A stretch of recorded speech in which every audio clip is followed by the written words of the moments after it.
Ya, muy bien, chicos. Entonces, en esta clase vamos a hablar del shock, ¿ya? Para esto igual yo le voy a compartir ahorita a Steffi para que les comparta a ustedes.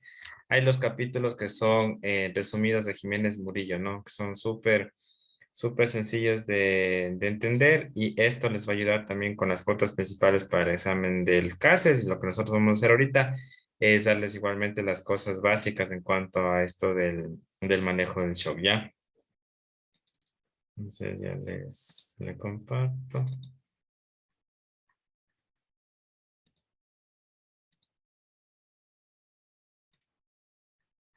Ya, muy bien.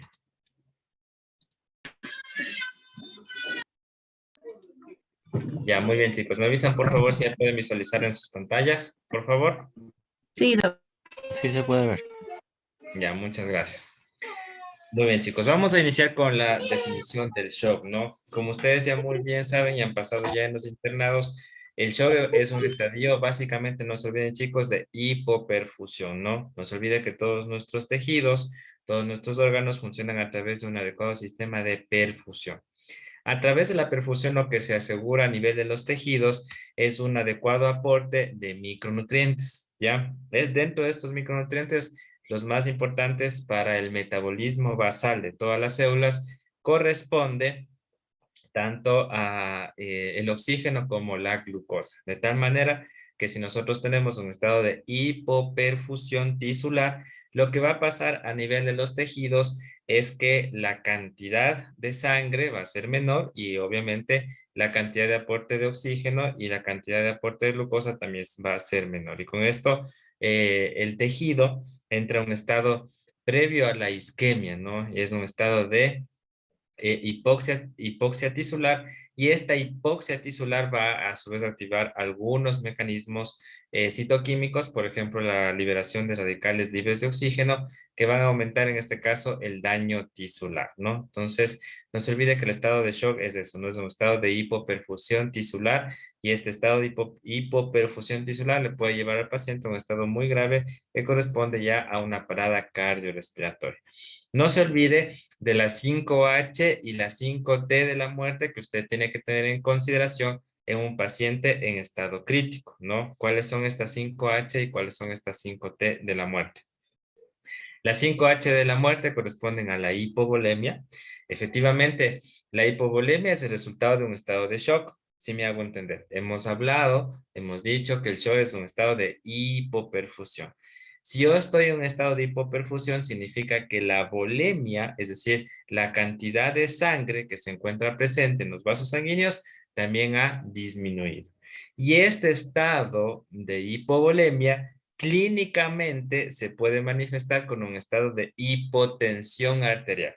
Si me hago entender, es lo que nosotros valoramos clínicamente. ¿Cómo sabemos que un paciente está en estado de shock? Porque está hipotenso, taquicárdico, hipoxémico, con alteración del sensorio, con alteración del estado de conciencia.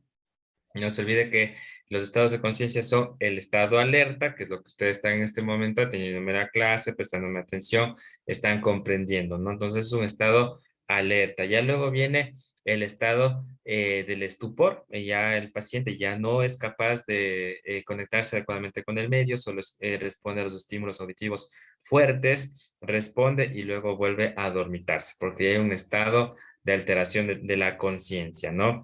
Luego viene la somnolencia, es un estado de depresión más profunda del estado de conciencia, en donde el paciente ya no solamente responde o sea, responde parcialmente al estímulo auditivo, pero también al estímulo táctil. Luego viene el estado de estupor, que es un estado en el cual el paciente solamente responde a los estímulos dolorosos, solamente le llama y ya no le responde, le mueve, no le responde, pero usted le aplica un estímulo doloroso y solamente ahí le responde. Pues ya estamos entrando a un estado de estupor, que es el estado previo al estado de coma. Entonces, un estado de shock nos puede llevar en este caso a una alteración profunda del estado de conciencia que corresponde a un estado de coma, ¿no? Entonces, no se olvide, los signos vitales son fundamentales para que usted pueda determinar que su paciente está chocado o está hemodinámicamente inestable. Ese es el primer objetivo de la valoración de un paciente en la emergencia. Recuerden cuando ustedes estaban en sus internados, que cuando se rota por la emergencia, los pacientes generalmente se valoran al menos en dos tiempos, en una valoración primaria y en una valoración secundaria. Y de ahí derivan otras valoraciones secundarias, ¿no?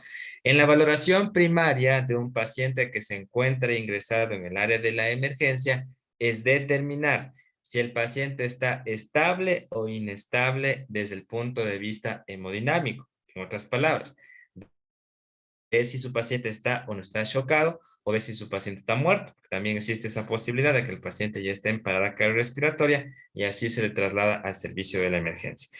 Entonces, en primera instancia, en la valoración primaria, en el área de la emergencia, al determinar usted que los signos vitales del paciente se encuentran alterados, porque está hipotenso, está taquicárdico, está hipoxémico, está con alteración del estado de conciencia, está anúrico, está oligúrico, no está orinando, el llenado capilar del paciente es menor a 2 segundos, significa que el paciente está en un estado de hipoperfusión generalizada, está en un estado de shock.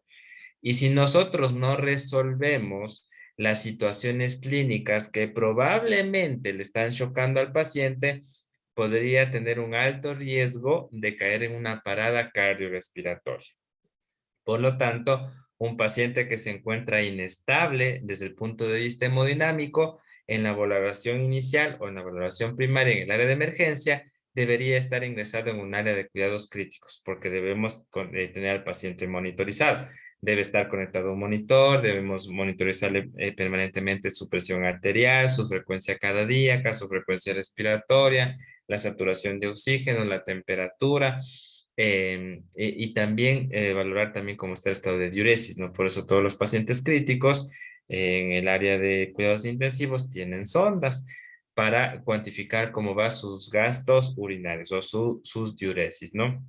No se olviden de eso. Entonces, este estado de shock, como les he mencionado, puede llevar al paciente a un estado tan crítico que le va a llevar a un alto riesgo de parada cardiorrespiratoria. Existen las 5H y las 5T de la muerte. ¿Qué quiere decir esto? Son situaciones clínicas que tienen un alto riesgo de llevarle al paciente a una parada cardiorrespiratoria. Hemos hablado de la hipotensión arterial, que es el resultado del estado de shock.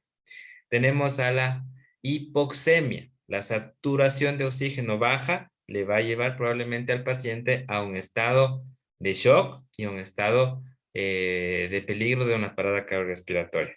La acidosis. No se olvide que la acidosis mata. Ya, la acidosis mata. ¿Y por qué le pusieron la H? Por la H de los hidrogeniones. Usted sabe muy bien que cuando tenemos altas concentraciones de hidrogeniones en sangre, entramos en un estado de acidosis.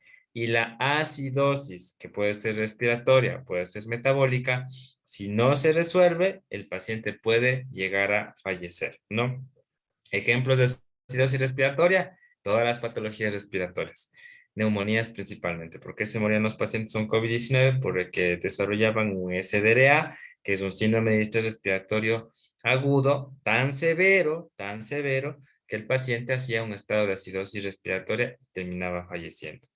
Ejemplos clásicos de acidosis metabólica secundaria a una complicación aguda de la diabetes, la famosa cetoacidosis diabética, o también una complicación renal cuando un paciente presenta una enfermedad renal crónica terminal, ¿no? Es decir, cuando ya tiene un filtrado glomerular menor a 15 y se elevan los vasoados y el paciente está en acidosis metabólica. Como sea, la acidosis conlleva un alto riesgo de muerte por parada cardiorrespiratoria, ¿no? Entonces ahí no se olviden, tenemos a la acidosis.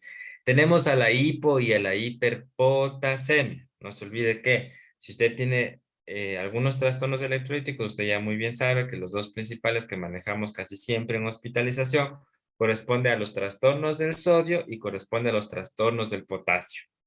Entonces, ¿cuál es el más peligroso para un paciente? El potasio, ¿no? Porque si usted tiene una hipopotasemia severa, una hiperpotasemia severa, acuérdese que el nivel de potasio normal es de 3.5 a 2.5. Hablamos de hipopotasemia severa cuando el potasio está en menos de 1.5 y hablamos de una hiperpotasemia severa cuando el potasio está en más de 7, ¿ya? Entonces, Los trastornos del potasio le pueden llevar al paciente a una parada cardiorrespiratoria. ¿Qué quiero decir con esto? Si usted tiene varios trastornos hidroelectrolíticos en el paciente y dentro de esos está la hipopotasemia o está la hiperpotasemia, usted tiene que tratar de resolver en primera instancia los trastornos del potasio, porque si no resuelve los trastornos del potasio, muy probablemente su paciente puede caer en una parada cardiorrespiratoria. Y finalmente, la hipotermia. Esas son las 5 H de la muerte. La hipotensión, la hipoxemia, la acidosis por el aumento de la concentración de hidrogeniones, la hipopotasemia, la hiperpotasemia y finalmente tenemos a la hipotermia. Existe una ventaja de las H de la muerte. ¿Cuál es esa ventaja? Ustedes van a decir, pero si todas estas situaciones me van a llevar a un estado de shock, a un estado de parada cardiorrespiratoria y muy probablemente el paciente tiene un alto riesgo de mortalidad. Entonces, ¿qué es lo que sucede en estos casos que nosotros tenemos de estados de acidosis? En estados de acidosis, usted tiene, como ya les había mencionado, una alta concentración de hidrogeniones. Y si no resolvemos esta alta concentración de hidrogeniones, pues el paciente, como ya les he mencionado, puede llegar a presentar una parada cardiorrespiratoria.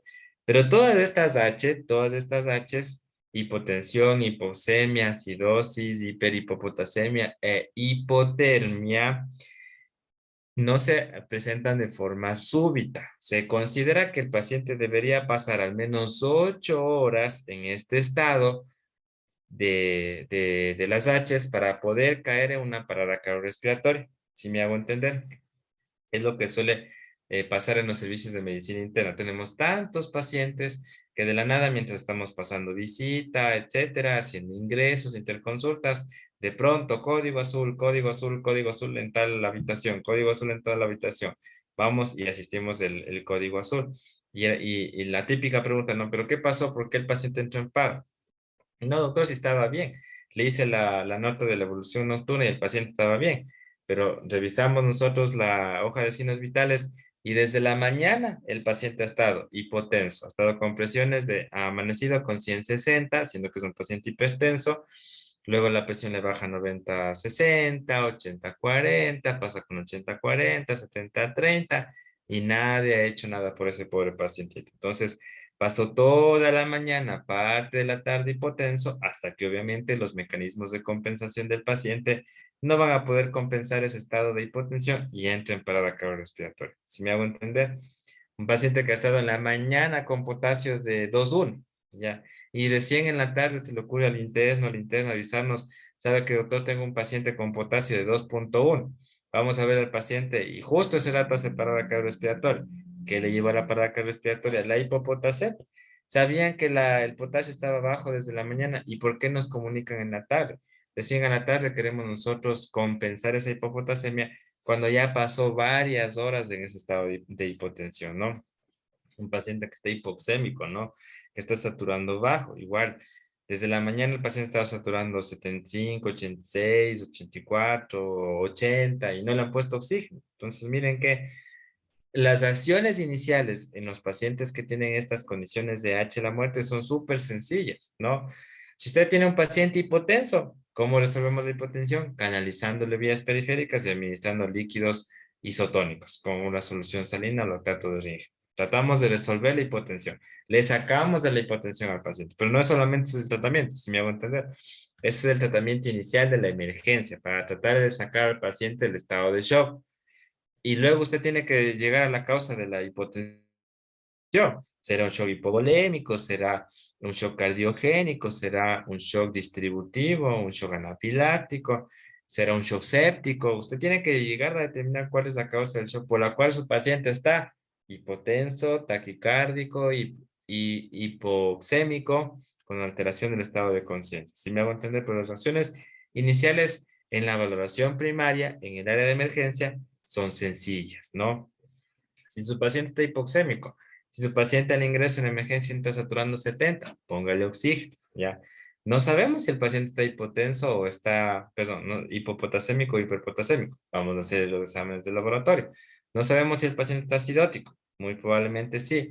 le voy a hacer una gasometría. Ejemplo, usted tiene un paciente típico de los diabéticos tipo 1 que suspenden el tratamiento con insulina y vienen a la emergencia diaforéticos, taquipneicos, febriles, porque generalmente las infecciones son las que desencadenan estos cuadros de cetoacidosis diabética. Pero recuerda que en la cetoacidosis diabética, la taquipnia es un mecanismo de compensación de la acidosis metabólica, porque el exceso que el paciente tiene de hidrogeniones trata de formar ácido carbónico y se trata de eliminar por el pulmón. Por lo tanto, el paciente está taquipneico, ¿no? Entonces, si sabe que un paciente que tiene diabetes tipo 1, que viene a la emergencia, que está febril, que está taquipneico, su sospecha es que ya tiene una acidosis metabólica, pero obviamente lo tengo que confirmar con una gasometría. Pero clínicamente yo puedo inferir que el paciente probablemente está acidótico, ¿no? Y si el paciente está hipotérmico, cubre al paciente, saque las prendas frías, abríguele, póngale mantas térmicas, mándale solución salina caliente, pero tenemos que tratar de resolver, ¿no? Significa, no se olviden que las 5 H's, ventaja y desventaja. La ventaja es que son las más frecuentes, no son tan mortales y pasa algún tiempo hasta que el paciente caiga en una parada cardiorrespiratoria. Entonces, como está hipotenso, hipotenso, hipotenso, hipotenso, hipotenso, hipotenso, hipoxémico, hipoxémico, hipoxémico, hipoxémico, hipoxémico, hasta que le hace la parada cardiorrespiratoria. Si me hago entender. Por otro lado, usted tiene en cambio las T de la muerte. Las T de la muerte son eventos abruptos, son eventos súbitos, que si usted no actúa rápidamente sobre esas T de la muerte, el paciente muy probablemente se le va a fallecer, se le va a morir, o si no, que ya está el paciente en una parada cardiorrespiratoria. ¿Cuáles son esas T de la muerte? Primero, tóxicos. Le pusieron T de tóxicos para acordarse en la mnemotecnia, pero corresponde netamente o específicamente al shock anafiláctico. ¿Ya? Si me hago entender. Si usted tiene un shock anafiláctico, si no actúa, no es como las H de la muerte. No vamos a esperar 8 horas ahí cruzados de brazos a ver qué pasa con el paciente en shock anafiláctico. Ejemplo, usted le traslada siendo interno a un paciente a hacerse una tomografía contrastada, doble contraste, contraste oral vario, contraste intravenoso yodo. Mala suerte, su paciente ha sido alérgico al yodo. Nadie le preguntó al paciente si alguna vez le han hecho un estudio contrastado, si alguna vez le han administrado yodo. Y usted le lleva al pacientito al tomógrafo a hacerse el estudio contrastado. Le empiezan a administrar el yodo. Usted muy bien sabe que el yodo se administra por vía intravenosa y rápidamente el paciente hace parada cardiorrespiratoria, hace angioedema, hace urticaria. El evento más grave, una parada cardiorrespiratoria. ¿Qué quiere decir eso? Que el paciente hizo un shock anafiláctico al yodo. Imagínense, el yodo es directo a la vena. Entonces, si no actuamos rápidamente, si no le administramos al paciente adrenalina, paciente se va a morir, si me hago entender. El paciente es alérgico a la penicilina. Los pacientes alérgicos puros a la penicilina, con tan solo 20 unidades internacionales de penicilina, pueden llegar a presentar alguna reacción alérgica. Imagínense, un paciente verdaderamente alérgico a la penicilina puede llegar a presentar alguna reacción alérgica con tan solo 20 unidades de penicilina. Imagínense si usted al paciente le mete 2.400.000 unidades de penicilina. Si el paciente es alérgico, ¿se le muere o no se le muere? Se le va a morir. ¿Cuál es el principio fisiopatológico de un shock anafiláctico? Los mastocitos se degranulan y liberan en el torrente sanguíneo histamina. Imagínense que para solamente producir reacciones leves, 20 unidades ya le van a producir prurito, urticaria, eritema, cualquier alteración alérgica. Solo 20 unidades. Imagínense usted le metió al paciente 2.400.000 unidades de penicilina. ¿Qué significa eso? Que todos los mastocitos se degranularon, liberaron histamina y ustedes saben muy bien que la histamina tiene un gran poder hipotensor. La presión se va al piso, el paciente hace shock y esa hipotensión le llevará a una parada cardiorrespiratoria y el paciente fallece si no le administramos en ese momento el antídoto para el shock anafiláctico, que en este caso es la adrenalina, si me hago entender. Entonces son eventos más abruptos. La ventaja es que son menos frecuentes. Los más frecuentes son las H y podemos actuar sobre las H, pero sobre las T no tenemos tiempo. Después, para que no se olviden, tenemos dos causas cardíacas y dos causas, diga Angie. ¿Cómo está, doctor? Muy buenas noches. Disculpe una Hola, consultita. ¿Cuál diga. es la dosis que se da de adrenalina en el shock anafiláctico, por favor? Ya, muy buena pregunta. Si está en el contexto hospitalario, acuérdese que la adrenalina viene de 1 miligramo. Usted le manda 1 miligramo directamente a la vena, si es que tiene acceso venoso. O también existen estas adrenalinas que son presurizadas, o sea que ya tiene usted para administrarle directamente en el muslo. Por ejemplo, un paciente que ya es alérgico anda cargando ya sus adrenalinas. Entonces, estas adrenalinas pueden ser de 0,3 a 0,5 unidades internacionales por ml, que son más o menos 3 unidades en 100 o 5 unidades en 100 internacionales. Y eso se va directamente, ustedes, incluso sobre la ropa, en un caso de emergencia se presiona y se administra la adrenalina. Pero como le digo, si está en un medio hospitalario, usted le puede administrar directamente 1 miligramo de adrenalina directamente a la vena. Obviamente siempre tenemos que, Muchas gracias, doctor.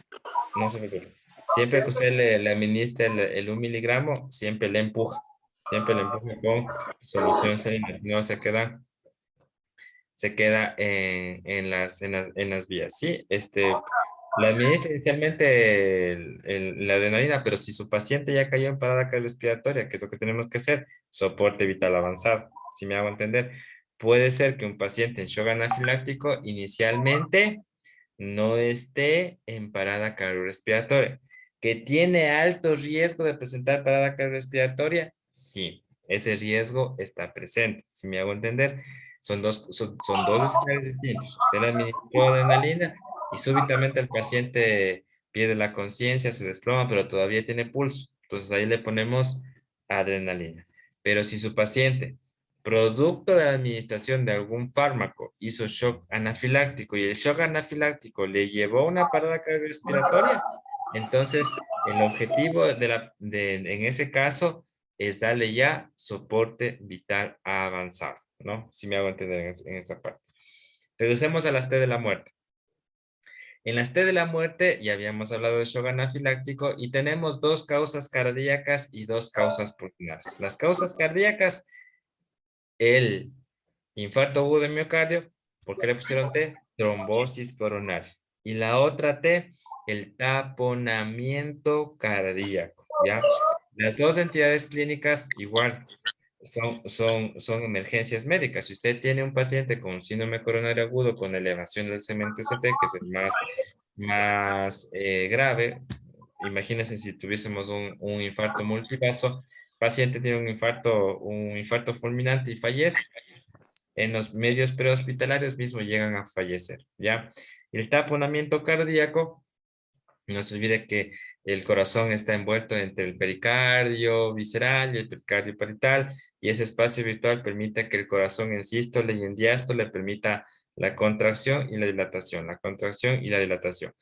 Entonces, cuando el espacio pericárdico se llena de sangre, de aire, de pus, de algún cuerpo extraño, etcétera, el corazón va a entrar en un taponamiento cardíaco, ¿no? Entonces, en ese taponamiento cardíaco, la pericardiocentesis emergente es la única forma de solucionar este evento y evitar que el paciente presente una parada cardiorrespiratoria, ¿no?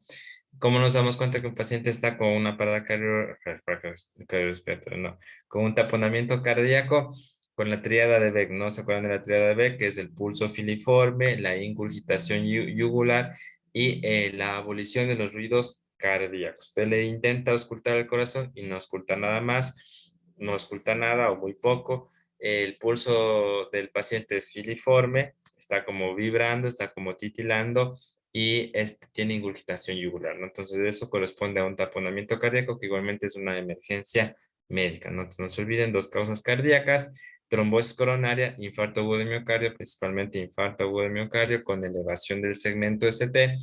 Y por otro lado, usted tiene al taponamiento cardíaco. Dos causas pulmonares: el neumotórax a tensión y la tromboembolia pulmonar. Igualmente esas dos entidades son emergentes. Si no se hace igualmente una descompresión pulmonar, el paciente va a terminar falleciendo por colapso pulmonar. Eso es en el neumotórax de tensión. Y en una tromboembolia pulmonar, en una famosa TEP, si no le trombolizamos al paciente, el paciente también puede terminar falleciendo, sobre todo en las TEPs masivas. El paciente súbitamente hace parada cardiorrespiratoria y fallece, cuando una parte importante del sistema arterial pulmonar se encuentra afectada por coágulos, ¿no? Esa corresponde a la tromboembolia pulmonar, si me hago entender. Entonces, las T's de la muerte son menos frecuentes, pero son más mortales, porque el tiempo en el cual se presentan son más drásticas, son más mortales y me dan menor tiempo para poder actuar, si me hago entender. En las H's, tal vez yo tenga tiempo para poder hacer algo por el paciente, pero en las T de las muertes no. Shock anafiláctico, trombosis coronaria, infarto agudo de miocardio con elevación del segmento ST, taponamiento cardíaco, neumotórax a tensión y tromboembolia pulmonar. Entonces, todas esas causas a la final le pueden llevar al paciente, como estamos viendo aquí, a un estado de shock, y ese estado de shock, pues, tiene un alto riesgo de provocar la muerte del paciente, ¿no? Entonces, ¿qué nos dice aquí en el capítulo? Dice: shock es un estado de inestabilidad de la hemostasis, ¿no? Que ya les hemos mencionado, corresponde a un estado de hipoperfusión tisular, ¿no? Esto es derivado de la reducción profunda y generalizada del aporte efectivo de oxígeno, que conduce a hipoxia tisular y disfunción multiorgánica. Obviamente, si no le llega la suficiente cantidad de oxígeno al hígado, al riñón, al cerebro, a los pulmones, vamos a entrar a un estado de estrés oxidativo, y ese estrés oxidativo le va a llevar al paciente a una falla multiorgánica. Y cuando ya estamos en falla multiorgánica, falla renal, falla hepática, falla cardíaca, falla pulmonar, el paciente tiene un alto riesgo de mortalidad. Inicialmente es reversible. Habíamos visto que las H de la muerte generalmente son reversibles porque las podemos compensar, las podemos corregir. Las T de la muerte también podríamos hasta cierto punto revertirlas, pero no tengo mucho tiempo. Y cuando son extensos los daños, como por ejemplo un infarto agudo de miocardio multivaso, un neumotórax bilateral, una tromboembolia pulmonar masiva, no vamos a tener el tiempo para poder revertir ese estado de daño provocado en el paciente, y pues el paciente tiene un alto riesgo de fallecer, ¿no? Pero si se prolonga, mire, si se prolonga el tiempo, se hace irreversible y lleva de forma irreversible a la muerte. Por eso hablamos de las H de la muerte. Esto es muy importante. Si usted tiene un paciente hipotenso, corrija la hipotensión y busque la causa de la hipotensión y déle un tratamiento específico. Si tiene un paciente hipoxémico, póngale oxígeno, pero la acción no solamente radica en poner el oxígeno. Busque la causa por la cual su paciente está hipoxémico. Podría ser que también detrás de eso esté una tromboembolia pulmonar, no tan masiva. Podría ser subsegmentaria, segmentaria, que le haya provocado en el paciente disnea, hipoxemia, y que por eso el paciente se encuentra así. Entonces usted busque la causa. Es un proceso infeccioso, es una neumonía bacteriana, es una neumonía viral. Ustedes tienen que buscar en este caso, como les he mencionado, cuál es la causa de esas H's de la muerte para poder en este caso llevarle al paciente a la muerte, ¿no? Por lo tanto, es un proceso tiempo dependiente en el cual el diagnóstico precoz y la instauración inmediata de las medidas terapéuticas son vitales para reconducir el equilibrio hemostático perdido. Es una auténtica emergencia médica. No cabe duda que un paciente en estado de shock. ¿Será que un paciente que está hipotenso, taquicárdico, hipoxémico, le tenga yo esperando en sala de espera? le tenga yo en la sala de box, por ejemplo, en el Hospital General Docente Ambato, le tenga observación. No, yo ese paciente tengo que pasar al área crítica, si es que dispone usted de área crítica, o al menos en la sala de observación. Pero monitorice, si es que tiene monitor, si no, tome los signos vitales cada hora, cada media hora, porque es un paciente que tiene un altísimo riesgo de mortalidad, ¿no?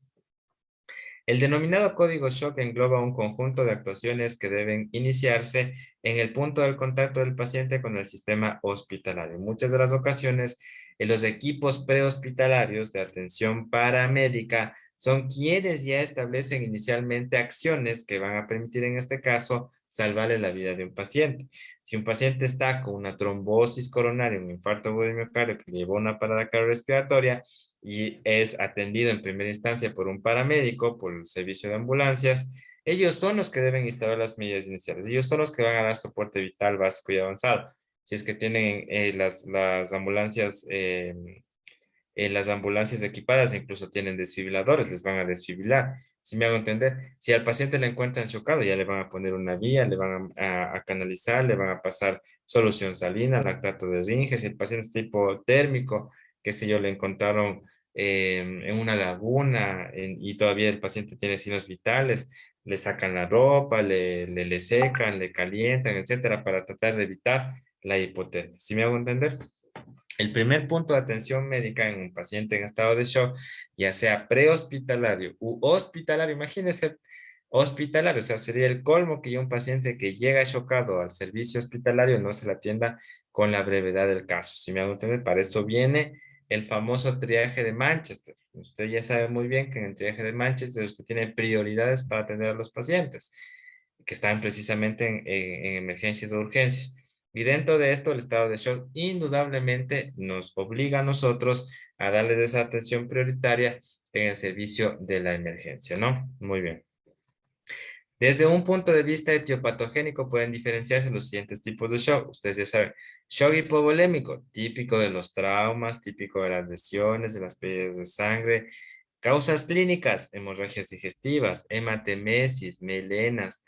Rápidamente un paciente puede caer en un shock hipovolémico por pérdida de sangre, accidentes, lesiones por armas cortopunzantes, por armas de fuego, accidentes de tránsito, tantas causas que nos pueden llevar a un estado de hipotensión severa, a un estado de hipovolemia severa por la cual el paciente cae en shock.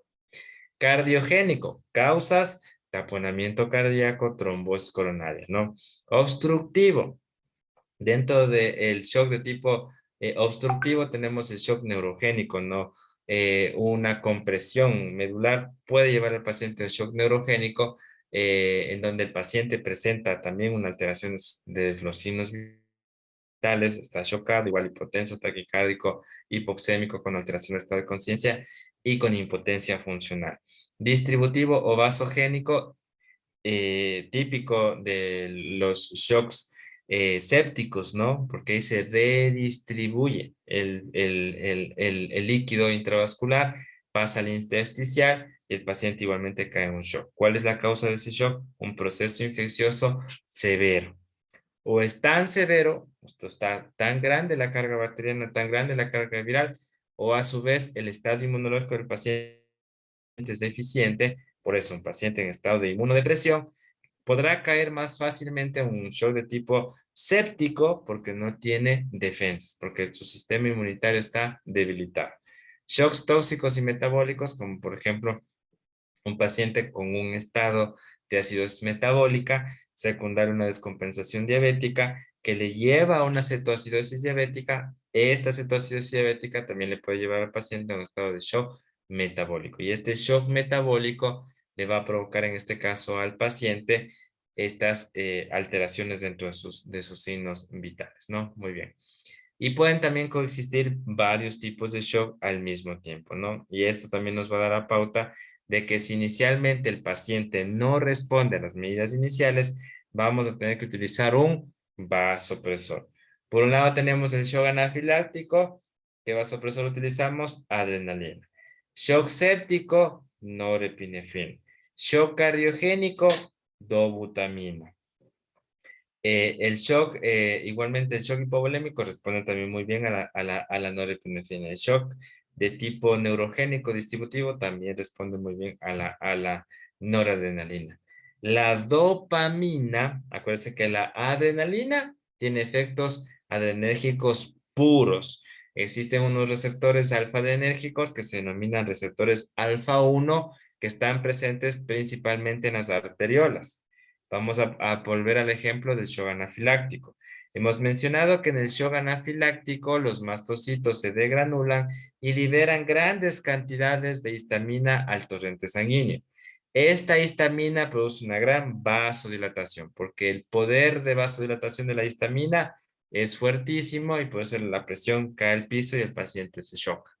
Por lo tanto, yo tengo que revertir ese estado de hipotensión que es secundario a la vasodilatación provocada por la histamina. Entonces, tengo que administrar al paciente una sustancia que haga un efecto antagónico a la histamina.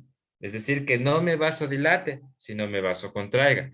¿Cuál es esa sustancia? La adrenalina, porque la adrenalina es un vasopresor puro que actúa sobre los receptores alfa-1 adrenérgicos y le va a provocar un estado de vasoconstricción y esa vasoconstricción va nuevamente a subir el volumen sanguíneo y vamos nuevamente a poder llegar con sangre a los tejidos, al cerebro, al corazón, a los riñones, al hígado, a los pulmones. Y vamos a tratar en este caso de revertir el estado de shock anafiláctico provocado por sustancia X que le provocó la reacción alérgica al paciente. ¿Sí me hago entender?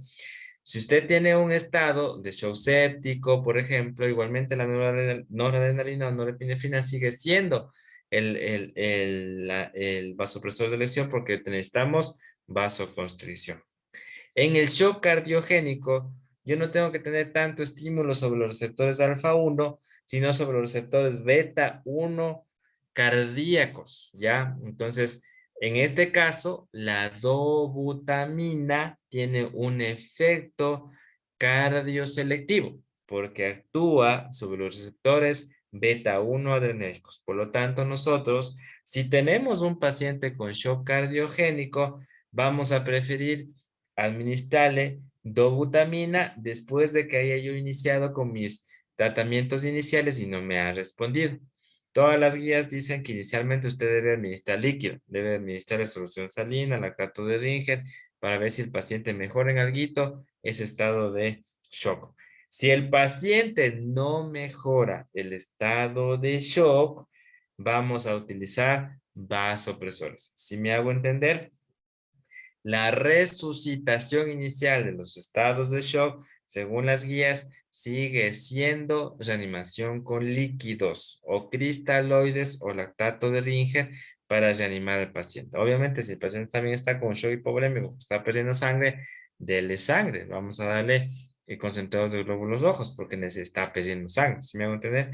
Pero siempre iniciamos con la resucitación con reposición hídrica, con cristaloides o con el lactato de Ringer o los coloides ya actualmente son muy controversiales, ya muy controversiales. Si el paciente no responde a los líquidos, usted ya le manda 1000, 2000, 3000 de líquidos, el paciente sigue con 70-30 de presión, no le vamos a seguir mandando más líquidos, porque el hecho de que usted le siga mandando líquidos también le puede provocar al paciente acumulación de líquido en el espacio intersticial y el paciente le puede hacer un edema agudo del pulmón y la termina de fregar. Si me hago entender, es un paciente que ya vino mal, que ya está chocado y usted en este caso le está, le está poniendo exceso de líquido y este exceso de líquido, por ejemplo, si hablamos de solución salina, el paciente puede hacer una acidosis hiperclorémica, si me hago entender. Si su paciente inicialmente estaba con acidosis, usted le mandó 4000 de solución salina y le hace una gasometría de control, la gasometría está peor que la inicial, significa que el paciente está en un estado de hipercloremia, porque usted está poniendo el exceso de cloro. Entonces, por eso debemos ya parar con los líquidos. El paciente no me responde, ya le tengo administrado 3000 de líquidos.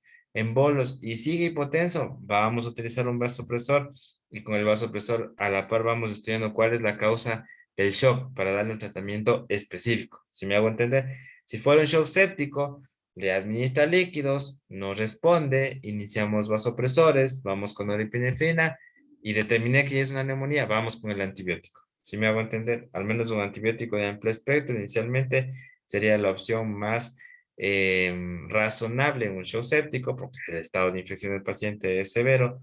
No me voy a ir con un antibiótico de bajo espectro, sino con un antibiótico de amplio espectro. Le haré los cultivos y luego los cultivos me dirán qué germen le ha infectado al paciente, me dirá el antibiograma. Y si estoy con antibiótico de amplio espectro, si decidí iniciar el meropenem y me dice que es un estafilococo multisensible, me bajo del meropenem a otros antibióticos, siempre y cuando la respuesta del paciente también sea adecuada. Si me hago entender, no solamente nos basamos en los laboratorios, sino el eje principal es valorar la respuesta clínica del paciente. Le vino a la emergencia chocado, le vino hipoxémico, determinó que era un shock séptico de foco pulmonar, porque tenía una neumonía bacteriana severa, administró líquidos, no respondió líquidos, administró vasopresores, respondió parcialmente vasopresores, le inició antibiótico de amplio espectro y mejoró. Mejoró la presión, mejoró la saturación, mejoró el estado general de conciencia del paciente, es decir, es un shock que está respondiendo, porque usted ya le administró un antibiótico de amplio espectro. Inicialmente el objetivo es sacarle al paciente, ¿no? Porque usted sabe que si el paciente permanece varias horas en este estado de hipotensión, de hipoxemia, de acidosis, de hipohiperpotasemia o de hipotermia, el paciente podría llegar a fallecer, ¿no? A ver, dice aquí algunas preguntas. En el shock cardiogénico, primero líquidos y luego dobutamina. Muy bien, a ver, Gabriela nos está preguntando esta pregunta, que es típica de los pacientes con patologías cardíacas, ¿no?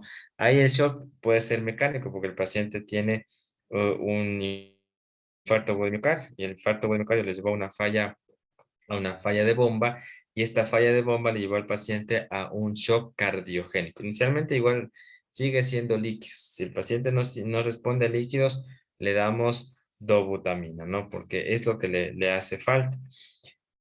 En el espectro de la insuficiencia cardíaca, la cosa cambia. Y hablamos, ¿se acuerdan de los pacientes fríos y calientes?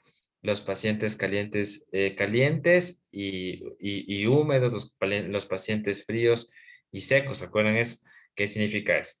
Si un paciente que tiene insuficiencia cardíaca está bien perfundido, es un paciente que está caliente y está seco. ¿Qué significa que el paciente está caliente y está seco? Es un paciente normalito. Si yo estoy caliente, significa temperatura normal, ¿no? A eso se refiere la neumotenia, no fiebre, temperatura normal. Significa que yo estoy con mis 36,5 grados, por ejemplo, de temperatura. Estoy calentito porque me llega sangre a mis tejidos. Y estoy seco. ¿Qué significa que estoy seco? Que no tengo sobrecarga de líquido periférica, no tengo sobrecarga hídrica periférica. En otras palabras, no estoy edematizado. En otras palabras, cuando usted sea médico rural, el objetivo del tratamiento de la insuficiencia cardíaca es que su paciente se encuentre en perfil hemodinámico A. ¿Cuál es el perfil hemodinámico A? Un paciente caliente y un paciente seco. Vamos al perfil hemodinámico B. En el perfil hemodinámico de tipo B, el paciente está caliente, pero el paciente está húmedo. ¿Qué significa que esté húmedo? Que está con edema, que está con sobrecarga hídrica periférica, pero aún la perfusión tisular sigue funcionando de manera normal porque sigue caliente. Si me hago entender, no está en estado de shock. Aunque siendo un sobreesfuerzo, el corazón alcanza todavía a mantener gastos cardíacos entre paréntesis normales, así sea con las justas, para poder llegar con la cantidad adecuada de sangre a los diferentes tejidos, pero el paciente ya está con edema. ¿Qué le hace falta a ese paciente? Diurético, porque tengo que sacarle el exceso de líquido que tengo en el espacio intersticial. Si me hago entender, ese es un paciente caliente y ese es un paciente húmedo. Puedo tener un paciente frío y puedo tener un paciente seco. Es el perfil hemodinámico C. Un paciente frío y seco significa que no está bien perfundido, pero, no tiene sobrecarga hídrica periférica. ¿Qué le hace falta al perfil hemodinámico C? Que está, en este caso, frío, pero está seco, líquido. ¿Sí me hago entender? Entonces ahí justifico yo el uso de líquido. En un paciente que tiene insuficiencia cardíaca, que tiene shock cardiogénico en perfil hemodinámico C, lo primero que usted tiene que hacer es al paciente administrarle líquido, porque le hace falta líquido, porque es un paciente que está frío, pero está seco. Está mal perfundido, está entrando en shock, pero no está con sobrecarga hídrica periférica. Este paciente necesita líquido intravenoso. Y finalmente tenemos el perfil hemodinámico D, que es el peor de los perfiles hemodinámicos que nosotros tenemos en la insuficiencia cardíaca, porque es un paciente frío y es un paciente húmedo. ¿Qué significa un paciente frío y húmedo? Es un paciente que está mal perfundido y es un paciente que tiene sobrecarga hídrica periférica. ¿Le daré en primera instancia diurético? No, porque si le doy diurético lo voy a terminar de matar. Si me hago entender, el diurético le va a bajar más la hipovolemia, le va a volver más frío en otras palabras y se va a terminar de morir. Si me hago entender. Un paciente que tiene insuficiencia cardíaca, que está en el perfil hemodinámico D, que está frío, que está húmedo, ese paciente inicialmente necesita igualmente mejorar usted su volemia. Entonces, ¿cómo mejoramos la volemia? Administrando líquidos intravenosos hasta cierto punto. Y ya luego le voy a ayudar con vasopresores, porque el paciente está en shock cardiogénico, si me hago entender, ¿no? Entonces, volviendo a esto de la insuficiencia cardíaca, un paciente perfil hemodinámico A es un paciente compensado. Es un paciente que está caliente y es un paciente que está seco. Un paciente en perfil hemodinámico B es un paciente que está caliente pero está húmedo. Es decir, ya tiene sobrecarga hídrica periférica. A ese paciente le tengo que dar diurético. No necesariamente va a estar en shock porque está bien perfundido. Si me hago entender, si un paciente ya estuviera chocado, ya vamos al perfil hemodinámico C y D. En el perfil hemodinámico C, su paciente está frío y está seco. ¿Qué le hace falta a ese paciente? Líquido. Y en el estadio D, que es el peor de los escenarios para un paciente con una cardiopatía como la insuficiencia cardíaca, es un paciente que está frío y está húmedo. Es un paciente mal perfundido y es un paciente que tiene sobrecarga hídrica periférica. Inicialmente la resucitación debe ser con líquidos, ¿ya? Pero a la par yo ya voy pensando en ponerle un vasopresor, porque la falla de bomba en este paciente es tan grande que ya no le voy a poder compensar solamente con líquidos. No le voy a poder sacar de su cuadro clínico solamente dando líquidos, sino ya necesito de la administración de un vasopresor, ¿no? Eso con respecto a la primera pregunta, ¿no? Ya, luego si dobutamina, sí, pues, obviamente le vamos a dar dobutamina porque la dobutamina es el vasopresor de elección para el shock cardiogénico. No primero dobuta y luego líquidos, no. Ya le expliqué cuando nosotros utilizamos esto, ¿no? Dice, en caso de un paciente que tenga una reacción alérgica a la dosis de 500 miligramos de acitromicina como la prisión de angioedema, disnea leve, ¿tiene riesgo de desarrollar shock anafiláctico severo? Sí, sobre todo el angioedema tiene un alto riesgo de provocarle al paciente una parada respiratoria. Una parada respiratoria porque se obstruye totalmente la glotis, no existe entrada de aire, el paciente puede terminar falleciendo. Este es un estadio previo, la urticaria, el angioedema, a una reacción anafiláctica severa. En la reacción anafiláctica severa, el paciente pierde la conciencia, se desploma y tiene un estado de hipotensión, taquicardia, hiposemia. O sea, sus signos vitales se van al piso. Vamos igualmente a administrarle adrenalina. Pero si inicialmente el paciente está con eritema, con urticaria, con el angioedema, podemos administrarle corticoides, ¿no? Podemos administrarle corticoides para evitar que el paciente me haga un shock anafiláctico severo. ¿Qué corticoides? El que disponga a la mano. Si tiene hidrocortisona de 500 miligramos, póngale la hidrocortisona de 500 miligramos. Si tiene metilprednisolona de 1.25 miligramos, póngale la metilprednisolona. Si tiene dexametasona de 8 miligramos, póngale la dexametasona. Si tiene betametasona, póngale betametasona. Lo que disponga. Idealmente deberíamos administrarle metilprednisolona. Una dosis de 1.25 o 2.5 miligramos ese momento, ¿no? Porque estamos solventando situaciones, no se olviden que estamos hablando de situaciones emergentes. La otra dice, en el shock anafiláctico vamos primero con la adrenalina, en el caso de emergencia podría ser un caso especial, el que ya le estoy diciendo. Ejemplos típicos, alergia a la penicilina, y usted no le hace la prueba de la penicilina, el paciente se le va a terminar falleciendo. Vamos al mismo principio. Usted está en la rural y recibe un paciente de 17 años que nunca en su vida supuestamente le han dado antibióticos o le han puesto penicilina y tiene una faringoamigdalitis estreptocócica. No se olvide que la mayor parte de amigdalitis agudas son virales. Menos del 30% de las amigdalitis son de origen bacteriano. Cuando son bacterianas, la mayor parte de estas están provocadas por el estreptococo beta hemolítico del grupo A. Si me hago entender, el estreptococo beta hemolítico del grupo A. Ventajosamente, el estreptococo hasta el momento no ha desarrollado resistencia. Por eso el tratamiento de lesión sigue siendo la penicilina. Pero ¿para qué le administramos penicilina al paciente? Para resolver la faringitis, para dejar de que le duele la garganta, de que tenga escozor faríngeo, de dolor faríngeo. No, lo hacemos para evitar las complicaciones de las infecciones estreptocócicas, principalmente en edades pediátricas y en edades adultas, como son la glomerulonefritis postestreptocócica y la carditis postestreptocócica, por la cual el paciente termina realizando fiebre reumática. Ventajosamente, actualmente estos casos son poco frecuentes porque hasta ahora para todo utilizamos antibióticos, si me hago entender. Le duele la muela, tómese amoxicilina. Le duele la cabeza, tómese amoxicilina. Todo esto ha llevado a que los procesos bacterianos que infectan, en este caso las amígdalas, se resuelvan por el uso indiscriminado de antibióticos. Pero esto no era así hasta hace 40, 50 años porque no todas las personas tenían acceso a los antibióticos. Y la gente que vivía en las zonas rurales tenían estos cuadros de faringoamigdalitis. Muchas de las ocasiones los padres no les llevaban a los médicos a los hijitos porque no había acceso, etcétera, por tantas razones, ¿no? Entonces son niñitos que terminaban haciendo carditis, terminaban haciendo fiebre reumática, luego hacen valvulopatías y necesitan reemplazo valvular.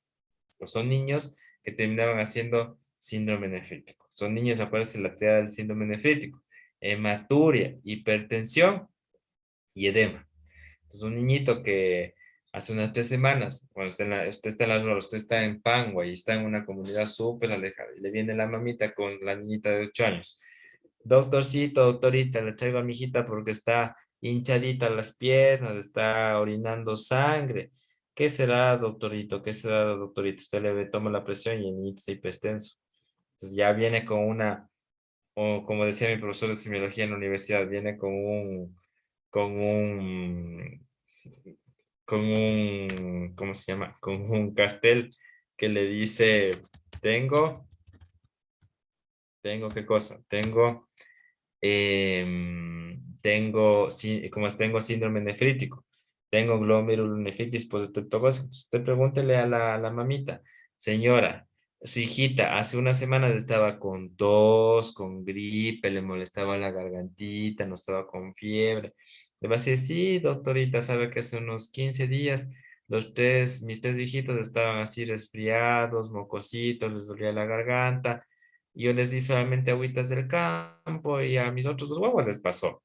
Pero ahora a ella también le pasó supuestamente la gripe, pero ahora está hinchada, está orinando sangre y está en el centro de salud encuentra hipertensa. Si me hago entender, entonces la niñita tiene un síndrome nefrítico secundario a una complicación postestreptocócica. Para eso damos el antibiótico. Si me hago entender, le damos el antibiótico no para resolver netamente la faringoamigdalitis, sino el objetivo principal es evitar las complicaciones postestreptocócicas. ¿Sí me hago entender? Entonces, para eso usted le administra penicilina.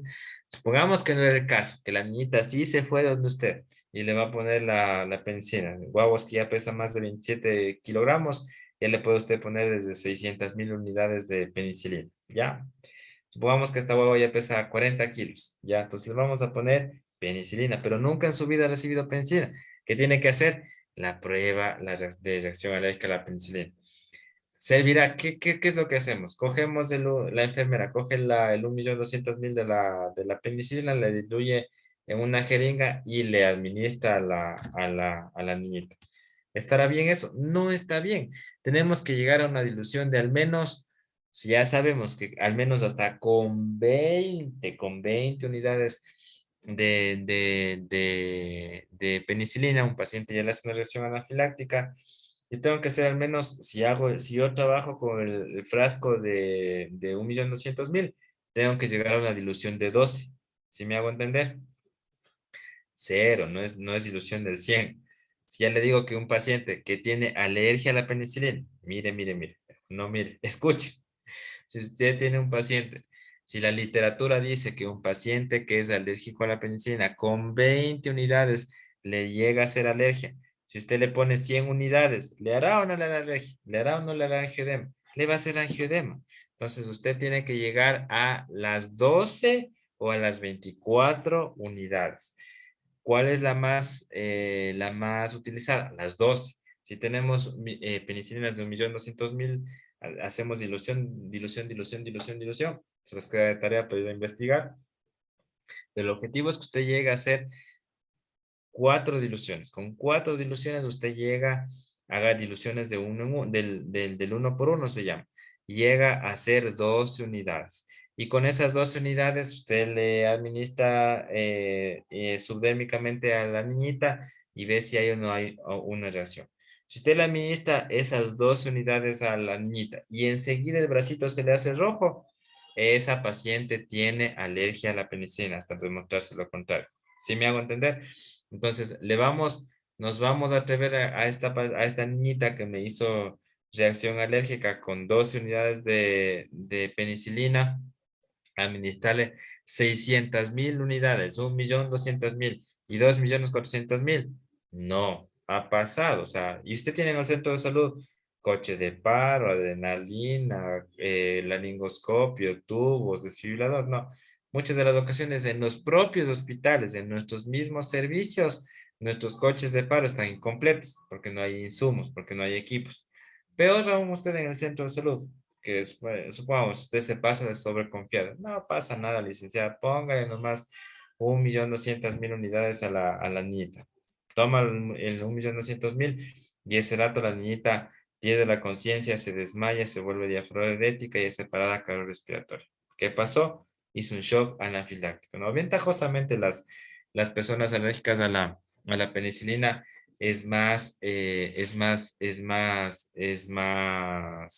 son menos frecuentes, ¿no?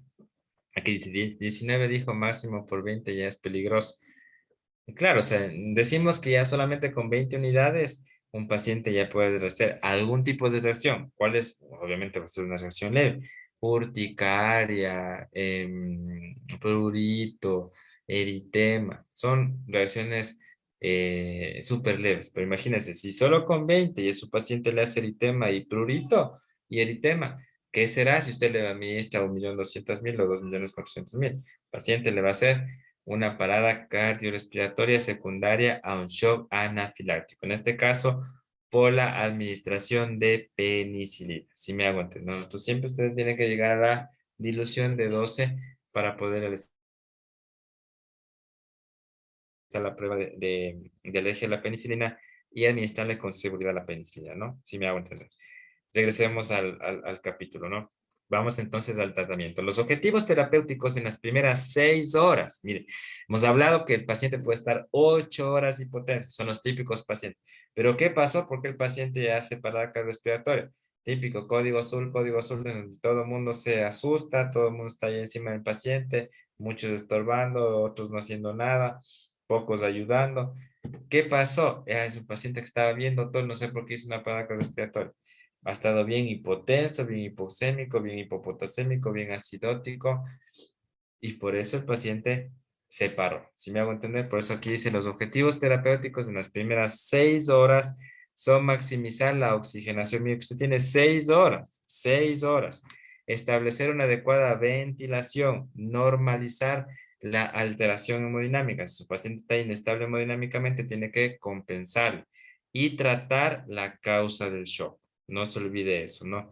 Aparte de compensar inicialmente, no se olvide que le ponemos líquidos, le ponemos oxígeno, le abrigamos al paciente, etcétera. Usted tiene que llegar a la causa del shock, porque una vez que usted llega a la causa del shock, le va a poder dar un tratamiento específico. Y solamente con el tratamiento específico, usted le va a poder sacar del paciente de su estado de shock. ¿Sí me hago entender? Si no, va a ser un shock refractario. ¿Qué significa un shock refractario? Que va a volver a chocarse, porque no estamos tratando la causa. ¿Sí me hago entender?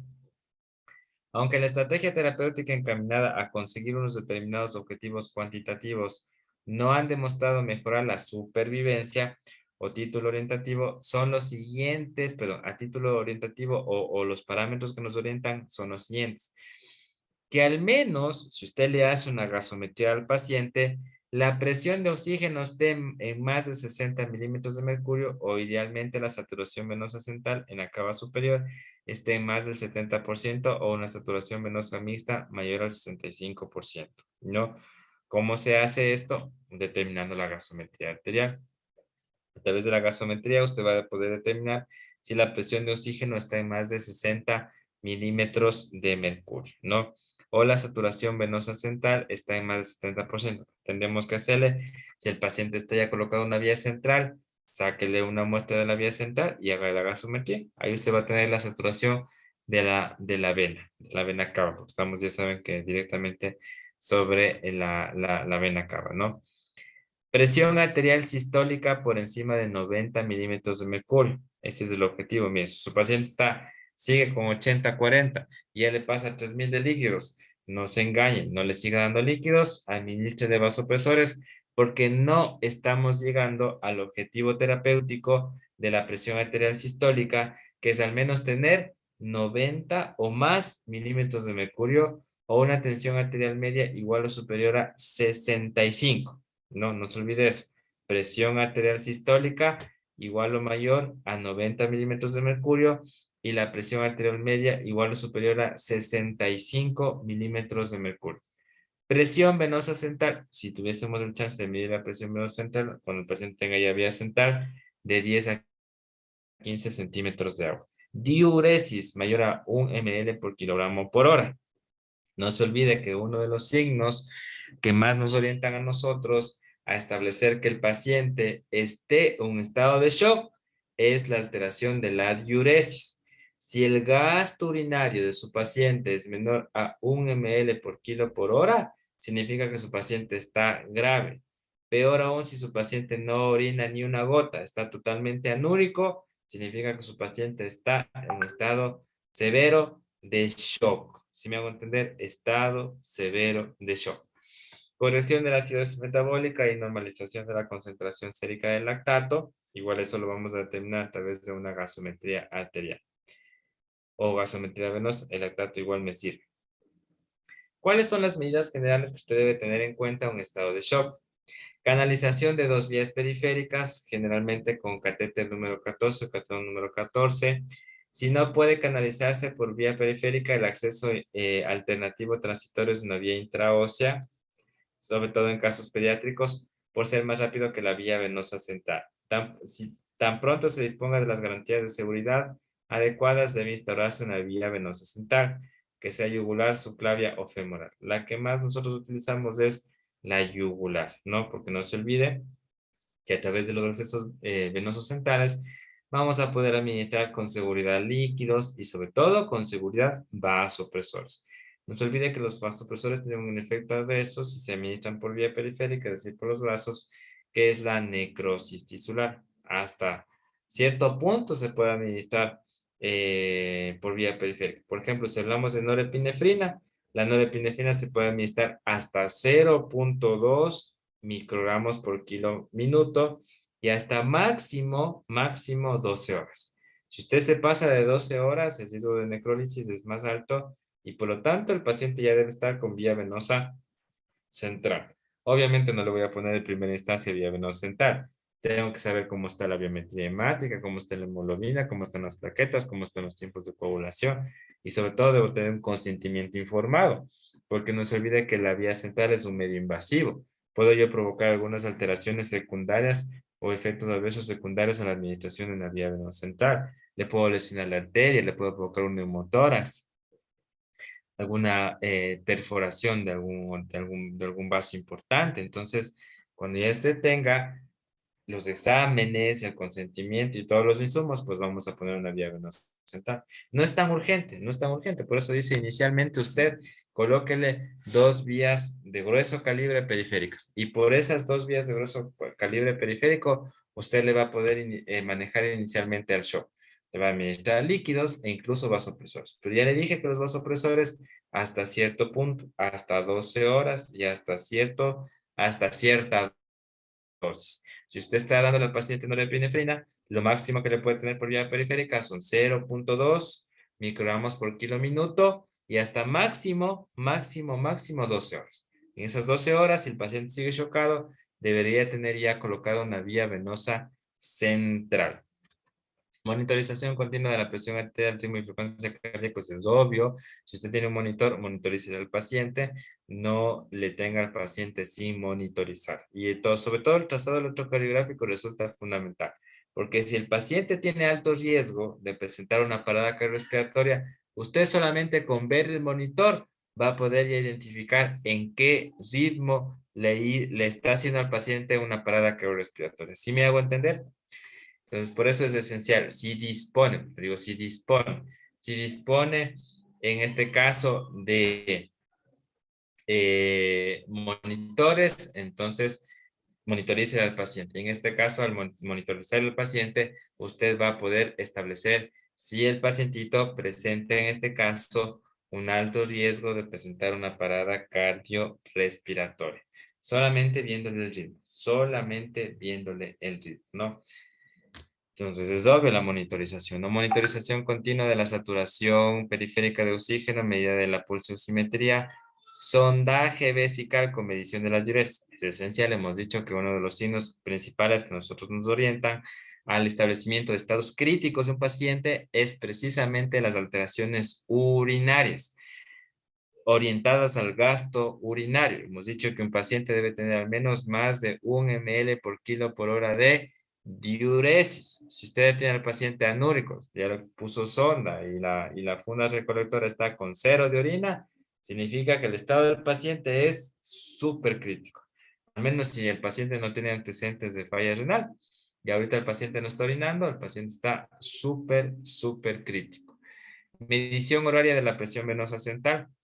La colocación del paciente en posición de Trendelenburg en caso de shock hipovolémico no está indicada actualmente por su escaso y transitorio beneficio. Es decir, elevar las piernas del paciente no está tan indicado. Tenemos que tratar la causa, administrarle líquidos, como ya les había mencionado. Y en este caso, buscar la causa del shock y ya vaya buscando que le ponga la vía central, o si usted puede poner la vía central, póngale la vía central, y en este caso usted puede ayudarle al pacientito, ¿no? Y por sus efectos secundarios es muy importante tener en cuenta si el paciente está con ansiedad, si tiene compromiso de la ventilación, si hay un aumento de la presión intracraneal, aumento de la presión intratorácica, que disminuye en este caso el retorno venoso cardíaco, y por la posibilidad de aspiración broncopulmonar. Sí, muy importante eso, ¿no? Muy importante. Por eso el paciente debe estar con la cabeza elevada a 30 grados y si tiene alto riesgo o si su paciente está vomitando con la cabeza de lado para evitar la broncoaspiración, ¿no? Así me están entendiendo. ¿Cuál es el tratamiento reanimador? Eso Perdón, forma parte. Diga. mira, están los chicos diciéndome si es que por favor les puede explicar otra vez lo de la prueba intradérmica de la alergia a la penicilina, porque hay un artículo en el que dice que se tiene que diluir a 10. Y si es que les puedo Sí, poner un ejemplo, porque no entienden. claro, pues se tiene que diluir a 10, pero no tenemos de 1 millón. Sí, pero es por lo que les digo que les haga 12 unidades. Claro, pues la razón es porque no tenemos, a ver chicos, habrá penicilinas de 1 millón en el país. No hay penicilinas de 1.200.000. Como ustedes mismos vamos a hacer ya. A ver, ustedes tienen 1.200.000. Me voy a poner así, 1.200.000. Ya. En la primera dilución, ¿cuántas unidades van a tener de 1.200.000? 1.200.000. Si me hago entender, ustedes cogen el frasquito, le ponen la solución y le diluyen al 1.200.000. ¿Cuántos tienen? 1.200.000. De ese 1.200.000, nosotros vamos a trabajar con jeringas de 1 mililitro. Si me hago entender, usted va a coger 1 mililitro de la penicilina y le va a añadir 9 cc de solución salina. Estoy haciendo diluciones al 10 se llama, ¿no? Entonces usted hace dilución al 10 porque significa que le va quitando un cerito. De 1.200.000, ¿a cuánto me paso, chicos? ¿Cuánto es 1.200.000 menos un cero? 120.000. Si me hago entender, le estamos quitando los ceritos, ¿ya? Cuando usted tiene la jeringa de 10 ml cargada con el 1 ml de la solución que usted ya le vi de la 1.200.000 y le puso 9 cc de solución salina, ¿qué tiene que hacer? Desechar 9 cc, quedarme solo con 1 cc y aumentarle nuevamente 9 cc.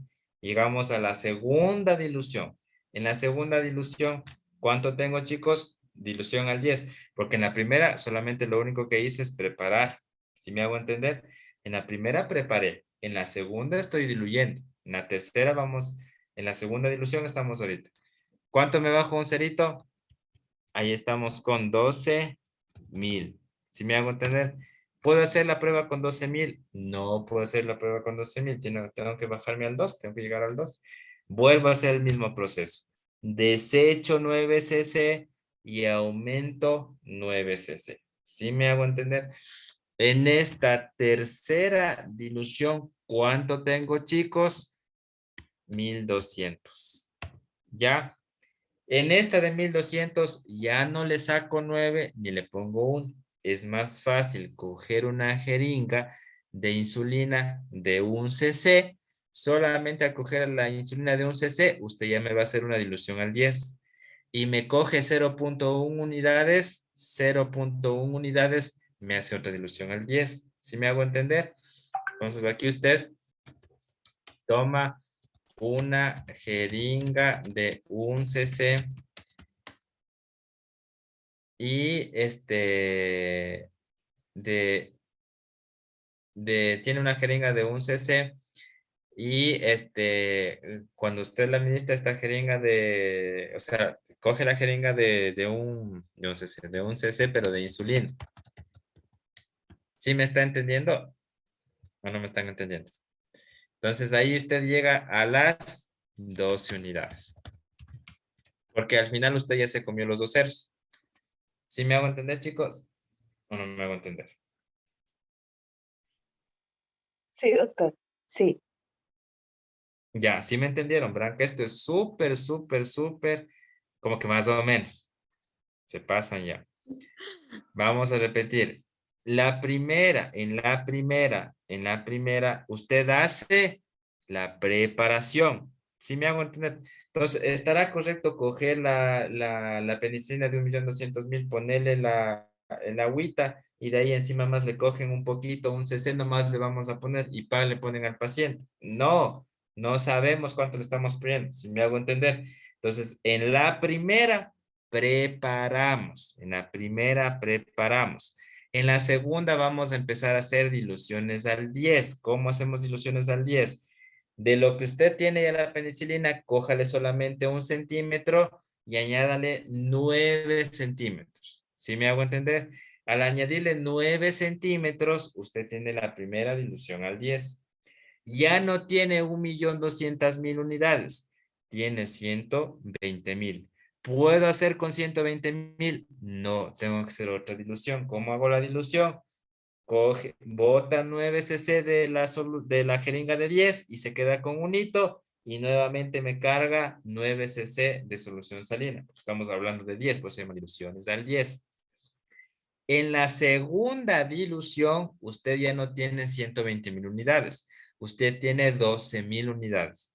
¿Puedo hacer la prueba de sensibilidad a la penicilina con 12.000 unidades? No puedo hacerlo. ¿Qué tengo que hacer? En este caso, una tercera dilución. El mismo proceso. Bota 9 cc, toma 9 cc.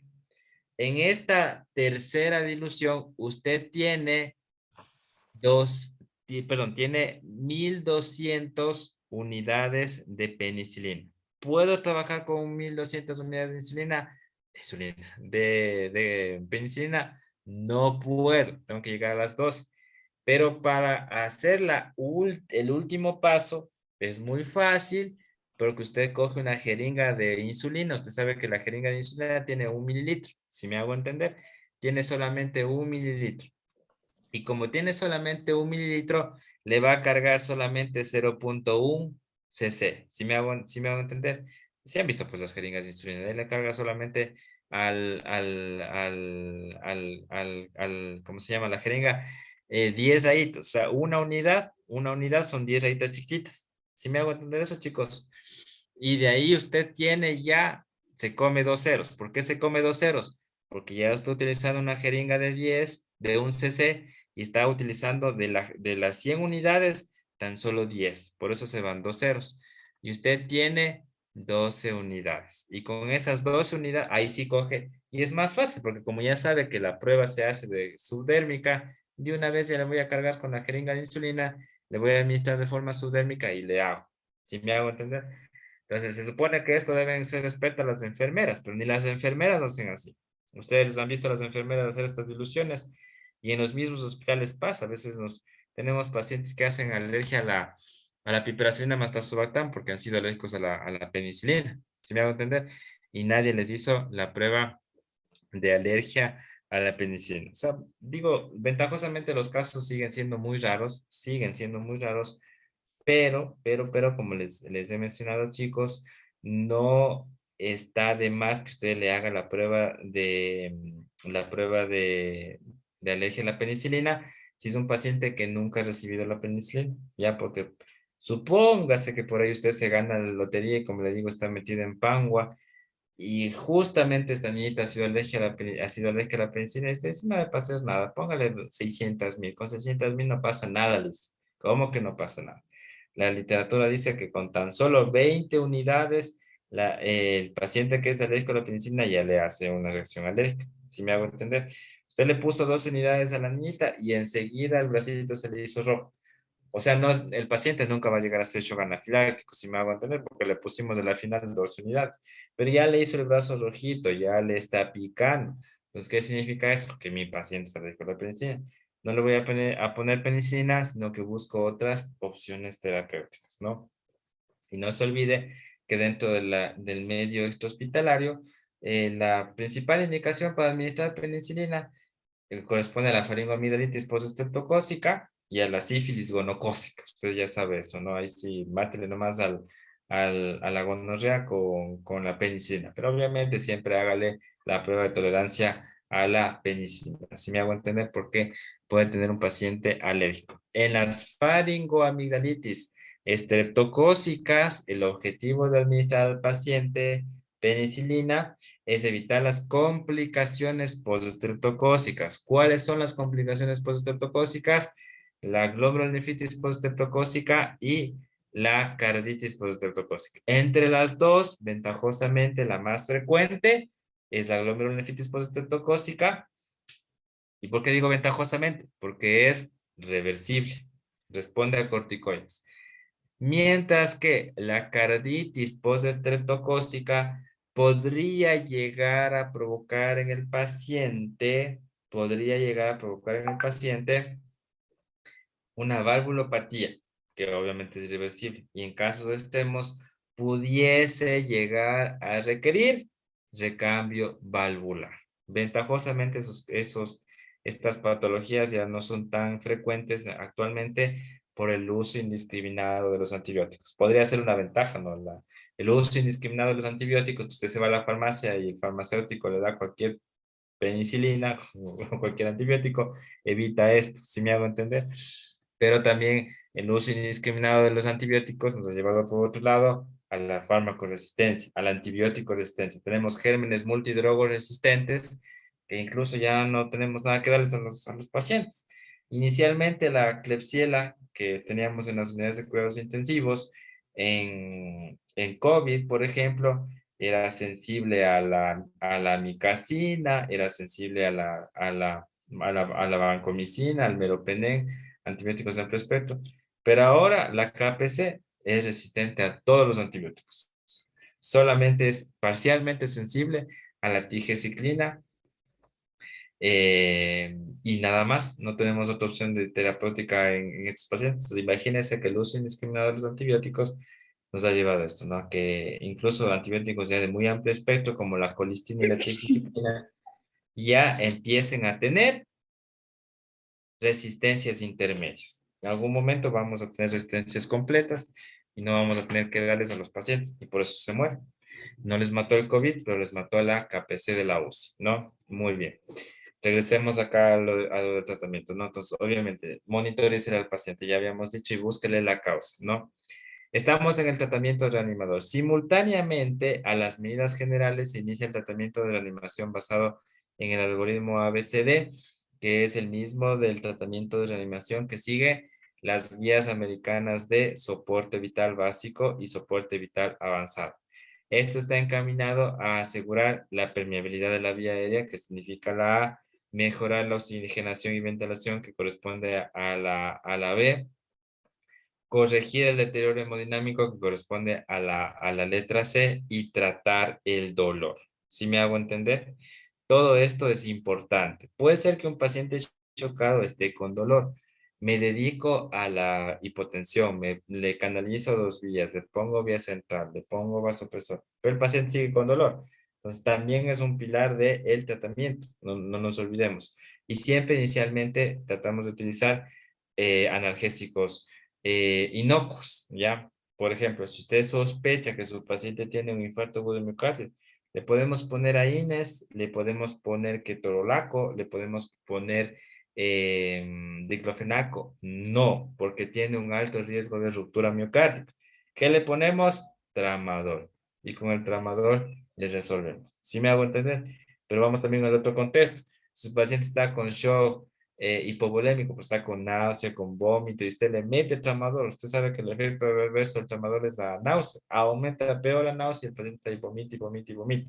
Entonces busque un analgésico que se adapte a la situación clínica del paciente, que no tenga contraindicaciones, que tratemos de que los efectos secundarios sean mínimos en este caso, para poder administrar ese analgésico al paciente y evitar los efectos adversos. ¿Sí me entienden, chicos? ¿Ya? Ese es el objetivo de la reanimación. En la primera parte que dice asegurar la vía aérea. A todos los pacientes en estado de shock se les debe administrar oxígeno suplementario con monitorización permanente de la pulsosimetría.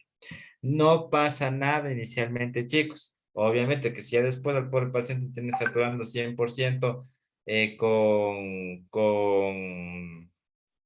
¿cómo se llama? Con oxígeno, no pasa nada. Estamos en el manejo inicial, estamos en la evaluación primaria. Obviamente, si su paciente llega a intubarse, ¿cuál es el objetivo del monitoreo gasométrico? Controlar las saturaciones de oxígeno. No debemos ahí sí superar los 100 de PO2, porque también el exceso de oxígeno es malo. El exceso de oxígeno va a provocar en el paciente radicales libres de oxígeno, y estos radicales libres de oxígeno van a provocar mayor daño tisular. ¿Sí me hago entender, chicos? ¿Sí me hago entender? Entonces es muy importante, como dice aquí inicialmente, no pasa nada, póngale oxígeno y luego vamos monitorizándole. Si el paciente está saturando bien, le bajo la cantidad de oxígeno o definitivamente le quito, ¿no?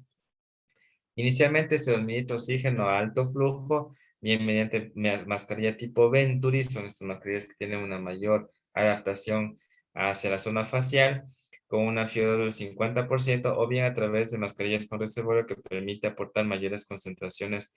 Si la presión de CO2 está elevada, la FIO2 debe adecuarse para mantener una saturación de oxígeno por encima del 90% sin agravar la hipercapnia. Debe valorarse el uso de ventilación mecánica no invasiva en el caso de cuándo le vamos a colocar al paciente en ventilación mecánica no invasiva. Dice, "Doc, el oxígeno constante puede producir toxicidad". Claro, pues ya les dije que sí. Pero ¿cómo sabemos de eso? Con una gasometría, ¿no? O sea, no es que usted le inicia al pobre paciente con una mascarilla de alto flujo porque inició saturando 70. Muy bien, lo puso alto flujo, FIO2 del 100%, no pasa nada.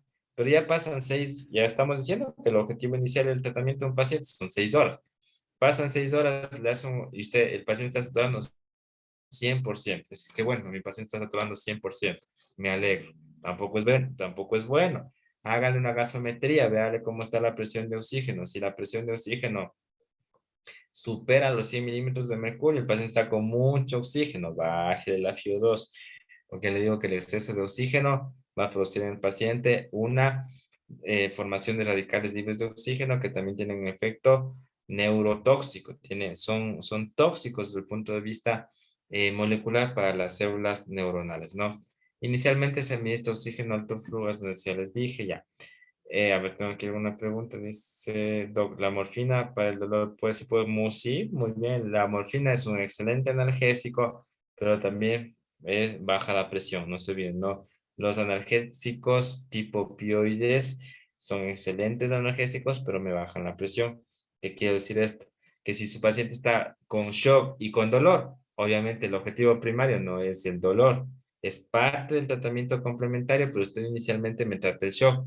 Cuando ya le tenga compresiones más o menos aceptables y ya no tiene más que poner al paciente morfina, póngale morfina.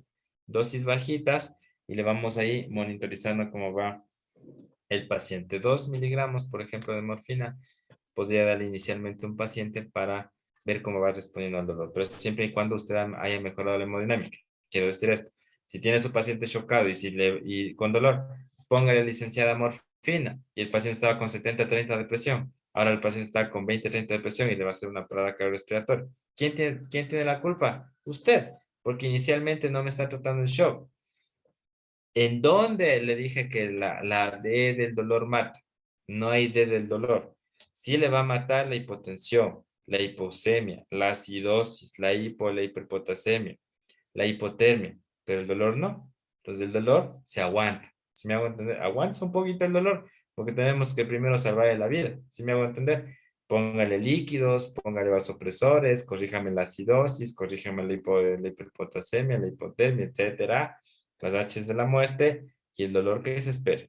Si a usted más o menos le logró subir un poquito la presión, ya dijimos, el objetivo terapéutico de la presión es al menos tenerle en 90 milímetros de mercurio la tensión arterial sistólica y al menos en 65 milímetros de mercurio la tensión arterial media.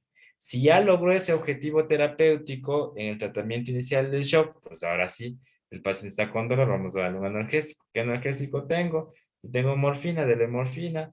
Si tengo AINES, ketorolaco, diclofenaco y el paciente no contraindica, dele un AINE. Si tiene tramadol, dele tramadol. Todo intravenoso. Nunca en un tratamiento en shock. Inicialmente le administramos vía oral por el riesgo de broncoaspiración. La mayor parte, por no decir todos los pacientes en estado de shock, tienen alteración del sensorio, tienen alteración del estado neurológico. Y es muy contraproducente utilizar la vía digestiva para darémosle al pacientito 1 gramo de paracetamol, darémosle 50 de diclofenaco. No, porque tiene un alto riesgo de broncoaspiración. Por eso no utilizamos la vía oral en el tratamiento del shock inicial, sino nos vamos directamente a las vías venosas, a las vías periféricas, a la vía central, porque usted ya tiene que analizar a su paciente. Muy bien. Entonces aquí, ¿qué nos dice? Debe valorarse el uso de ventilación mecánica no invasiva. No se olvide que la ventilación mecánica no invasiva es el paso previo a la ventilación invasiva. ¿Ya? Obviamente, si su paciente viene saturando 40% y está, en este caso, chocado, con presión baja, saturación ya les dije 40%, el objetivo inicial es la ventilación mecánica. El objetivo inicial es la vía aérea permeable. Le vamos a intubar al paciente y le vamos a ventilar.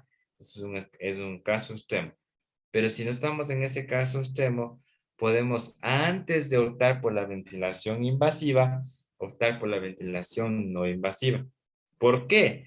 Porque obviamente que su paciente, si usted le intuba, va a estar bonito, intubado, sedado, ventilado y saturándome más del 90%, porque ese es el objetivo inicial del manejo de la vía aérea. ¿Sí me hago entender? Pero vienen los efectos adversos de la ventilación mecánica. Neumonías asociadas a la ventilación mecánica, neumotórax, barotraumas, infecciones, como ya les había mencionado, y la imposibilidad de destetarle rápidamente a un paciente de la ventilación mecánica.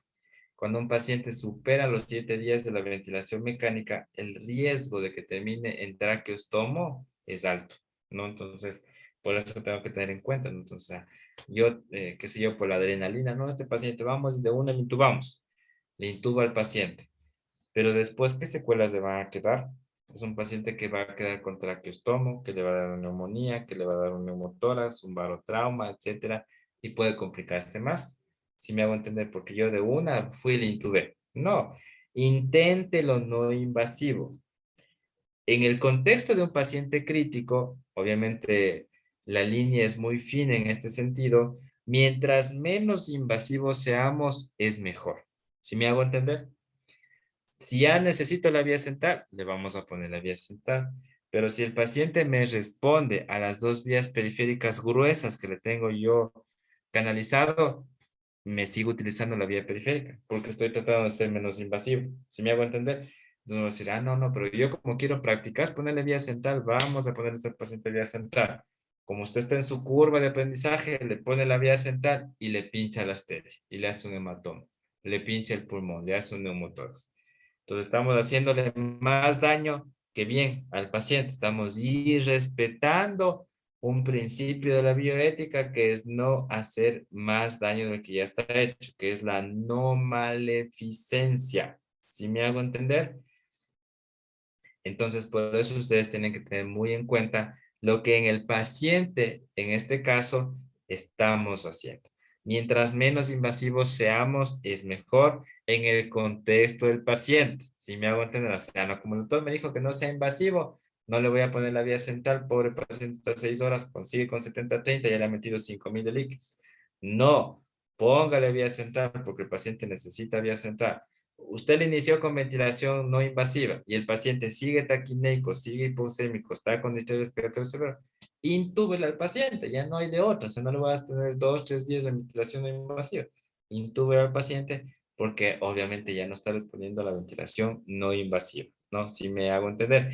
Las medidas no invasivas no han resultado ser efectivas, por eso me paso a las medidas invasivas. Entonces, inicialmente, en un trastorno respiratorio, la ventilación mecánica no invasiva va a aplicarse si su paciente presenta saturaciones de oxígeno menores al 90% con una FiO2 alta. Hay que valorar la utilización de la presión positiva continua en la vía aérea o CPAP.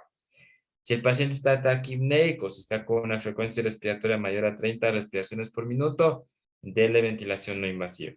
Si tiene uso de musculatura accesoria, músculo de el uso de músculos intercostales, escalenos, esteropiromastoideos, serratos, dele ventilación no invasiva.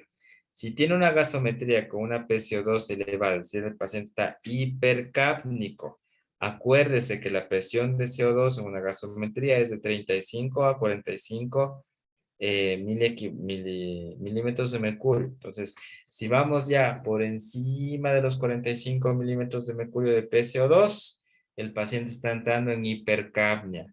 Y la hipercapnia va a deprimir el centro apnéusico respiratorio.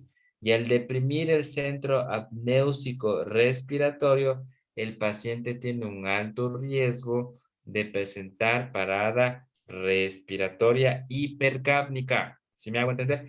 Si usted le inicia ventilación no invasiva a un paciente con PCO2 de 40, pasan 2 horas, el paciente sigue taquipneico, sigue hipoxémico y le hace una gasometría, ahora la presión de CO2 está en 50, en 60, en 70, 80, peor 90, ya el paciente ya se le va a morir.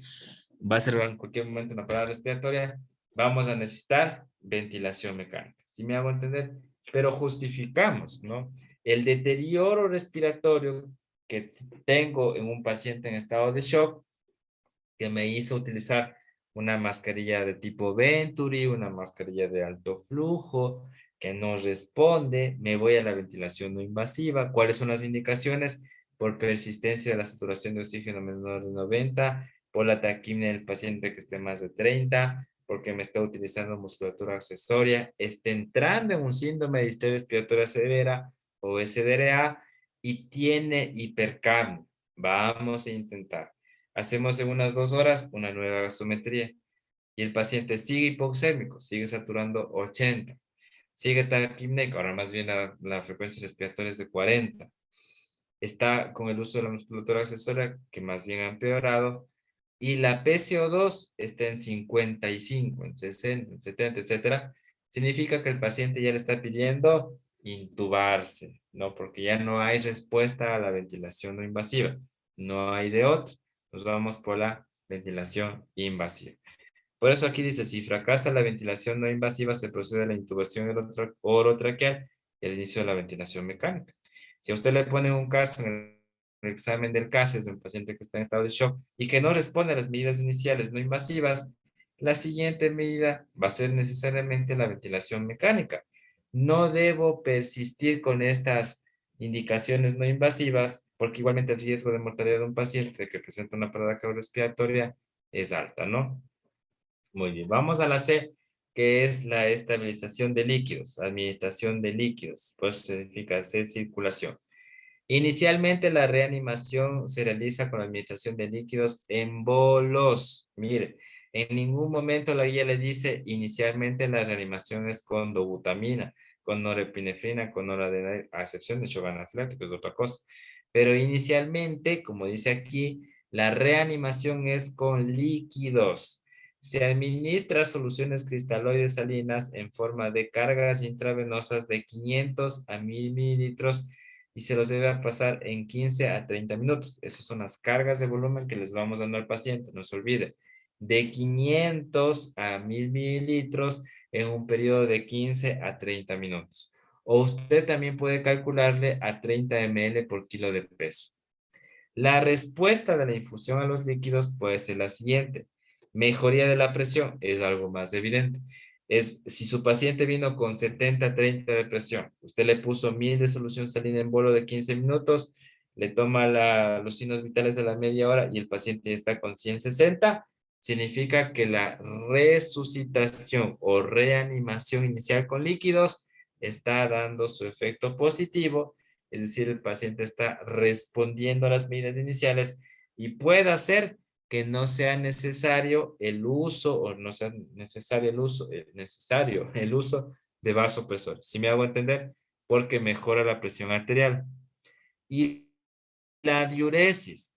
Si su paciente inicialmente estaba anúrico, le puso una sonda, no orinaba, le cargó de líquido y ya está orinando y subió la presión. Miren que son hechos clínicos súper sencillos, significa que el paciente está respondiendo a las medidas de resucitación inicial. Y como está respondiendo a las medidas de resucitación inicial, pues tenemos en este caso un poquito de tranquilidad porque podría ser que el paciente no esté en un estado tan grave, ¿no? Con un aumento de la presión venosa central, obviamente esto sí puede usted colocar un catéter de venosa central para mencionar la PVC, menor a 3 centímetros de agua. En tal caso, se administra cargas de 300 mililitros de solución salina fisiológica, pues probablemente se trata de un shock hipovolémico. Ausencia de mejoría hemodinámica y aumento de la presión venosa central a más de 5 centímetros de agua, no deben administrarse más líquidos, pues probablemente se trata de una disfunción miocárdica.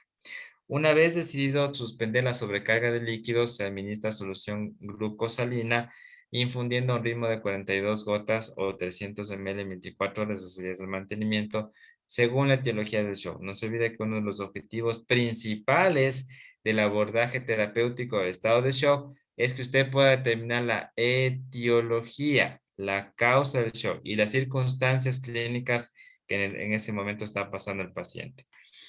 Los coloides no constituyen en la actualidad la primera opción para la reposición de volumen en el shock y debe evitarse en sepsis. En otras palabras, no utilice coloides. Ya no utilizamos coloides.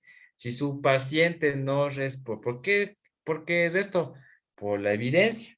Varios ensayos clínicos han demostrado que los coloides no mejoran la sobrevida de un paciente versus pasarnos ya a los vasopresores. ¿Sí me hago entender? En otras palabras, los autores de estos artículos científicos han llegado, de estas investigaciones, han llegado a la conclusión de que si su paciente no responde a líquidos, ¿qué le hace pensar que va a responder a los coloides? No va a responder a los coloides. Y como no responde a los coloides, usted sabe que los coloides tienen moléculas pesadas, no va a poder en este caso superar el shock. Entonces vamos de una a los coloides. Es decir, que no existen diferencias estadísticamente significativas en cuanto a la mortalidad si usted utiliza coloides versus no utilizar coloides. Pues, ¿qué preferimos? No utilizar coloides porque no mejora la mortalidad del paciente, o sea, no evita la mortalidad, no reduce la mortalidad del paciente y nos pasamos de una ya a los vasopresores. ¿Sí me hago entender, chicos? Vamos a la administración de fármacos. El bicarbonato. El bicarbonato resulta ser un medicamento muy importante en el estado de shock, sobre todo si su paciente tiene un estado de acidosis, porque hemos mencionado que la acidosis mata. ¿En qué contexto paraclínico? Está indicado cuando el pH del paciente es inferior a 7.2. El déficit de bicarbonato se calcula mediante la siguiente fórmula. El déficit de bicarbonato es igual a 0.3 por kilogramo de peso del paciente por el exceso de base. Vamos a hacer un ejemplo, chicos. Y con eso terminamos la clase, porque si no, no me van a entender. Más.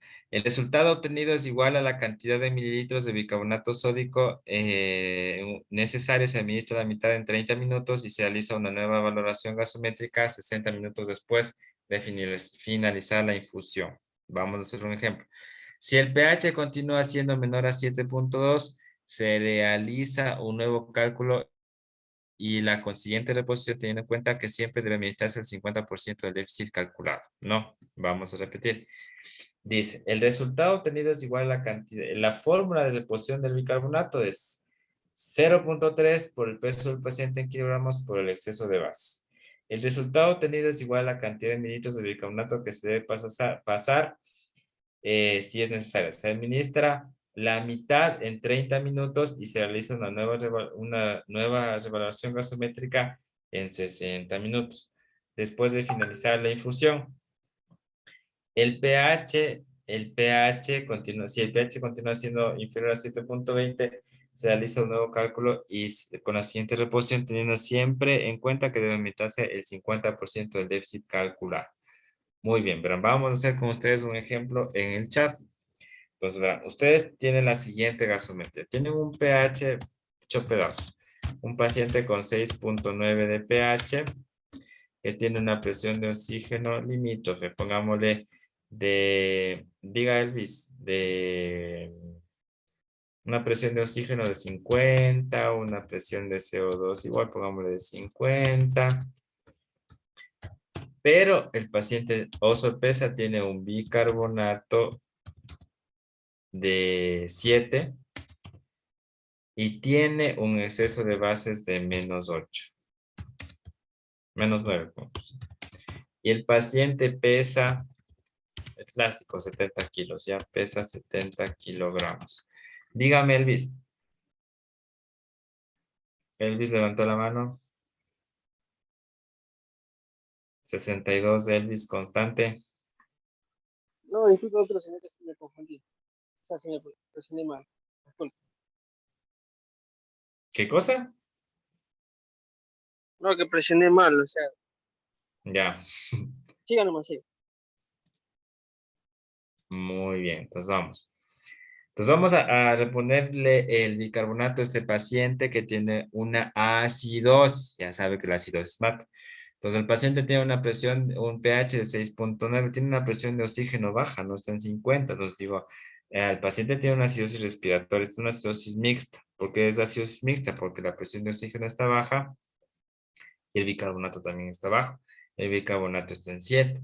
Entonces hablamos, chicos, de una acidosis mixta. Como sea, si es respiratoria o metabólica inicialmente para la reanimación no me interesa.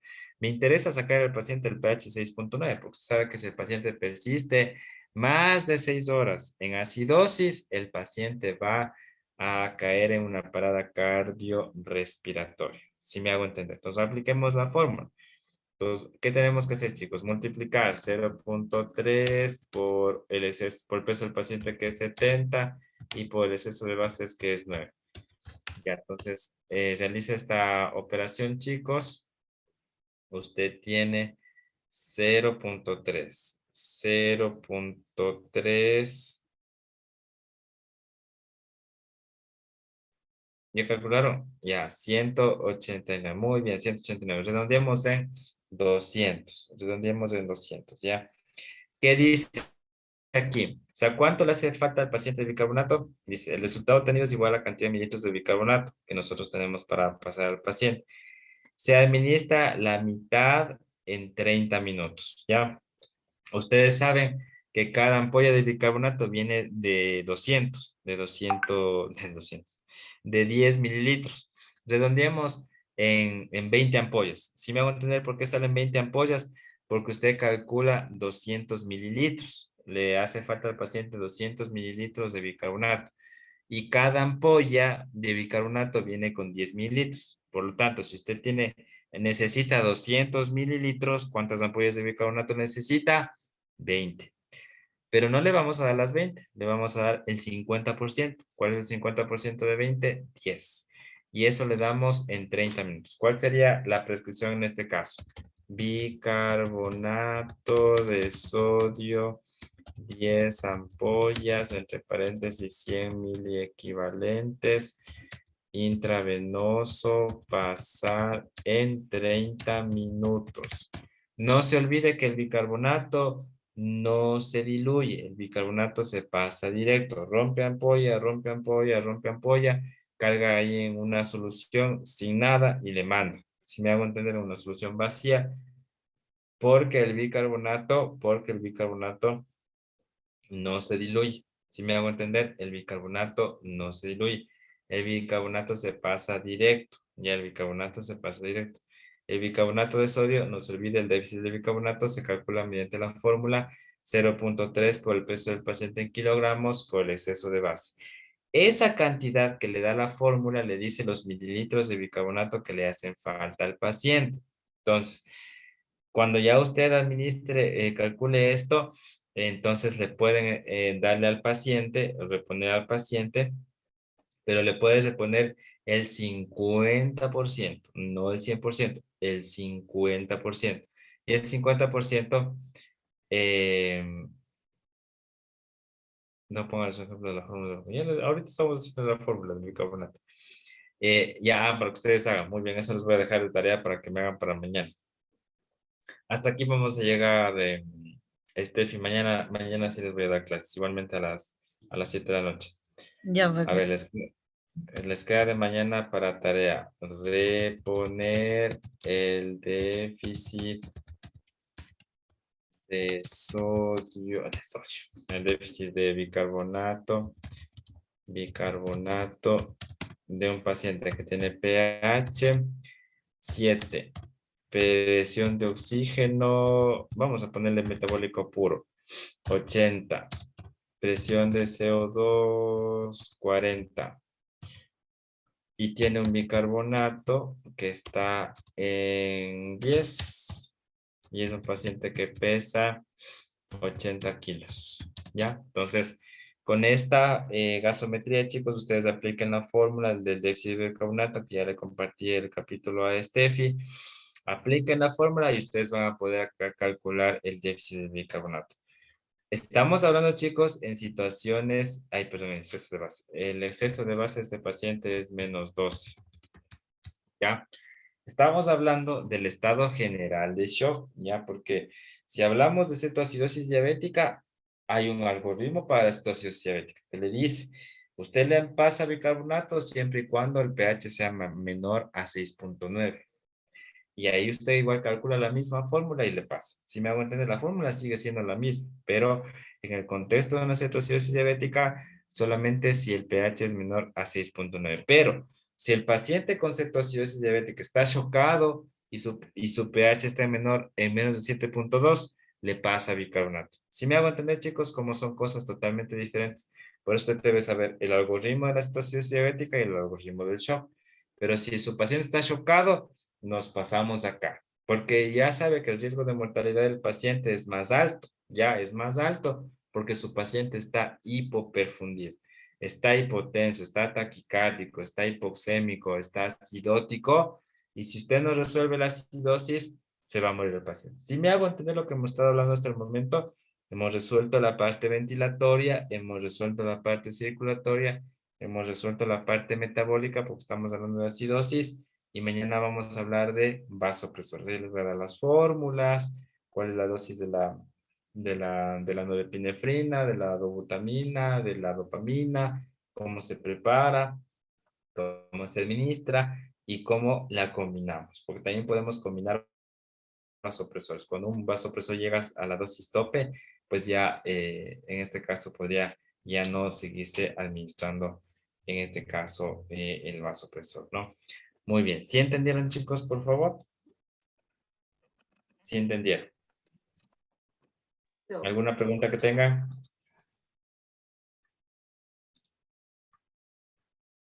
¿Sí entendieron? Muy bien. Entonces, vamos a tener clase el día de mañana a las 7, ¿ya? Ya, Doc. Sí, pero Doc, a las 8 tenemos gineco, entonces para ver si tenemos solo una horita ya. A ver. Y pueden a las 6. Déjeme ver. A las 6. De 5 a 6, sí. O sea, de 6 a 8, sí. De 6 a 8. Sí, porque tenemos de 5 a 6 gineco. A ver, ¿cómo es eso?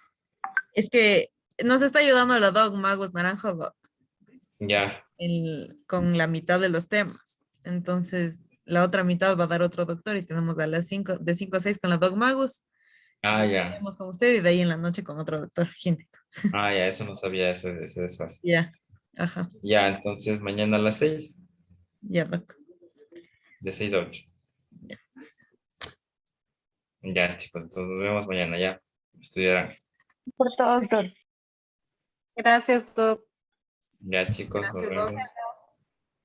Gracias, Doc. También, Doc, gracias. Gracias, doctor. Chao, chicos, nos Gracias, vemos. Doc. Chao, chicos. Gracias, doctor. Chao, chicos.